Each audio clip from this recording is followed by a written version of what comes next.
quality product by Khadim's Milk Foods, Sahiwal. अस्सलामुअलैकुम। दुनिया भर की ताज़ा तरीन खबरों से बाखबर रहने के लिए हमारा चैनल सब्सक्राइब कीजिए। वजीर इत्तलात फवाद चौधरी ने साबिक चीफ जस्टिस गिलगित बल्तिस्तान मुतालिक खबर पर रद्द-ए-अमल देते हुए कहा है, कैसे कैसे लतीफ़े इस मुल्क में नवाज शरीफ को मजलूम साबित कराने की मुहिम चलाई जा रही है। फवाद चौधरी ने इस सिलसिले में सिलसिलावार ट्वीट्स में the news editor investigation Ansar Abbasi की खबर पर रद्द-ए-अमल देते हुए कहा कि अंदाज़ा लगाएं, आप किसी जज के पास चाय पीने जाएं और वो आगे से फ़ोन मिलाकर बैठा हो कि आप सामने ही ऐसे हिदायत जारी करें कि किसी मुल्जिम की जमानत लेनी है या नहीं लेनी। मुल्जिम भी कोई आम आदमी नहीं, मुल्क का वजीर आजम है।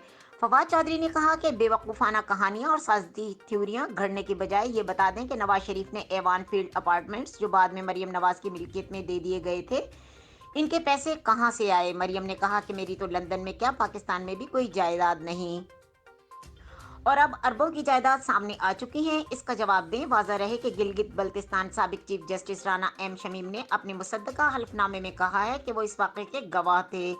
जो इस वक्त के चीफ जस्टिस पाकिस्तान साकिब निसार ने हाई कोर्ट के एक जज को हुक्म दिया कि 2018 के आम इंतखाबात से कबल नवाज शरीफ और मरियम नवाज को जमानत पर रिहा न किया जाए।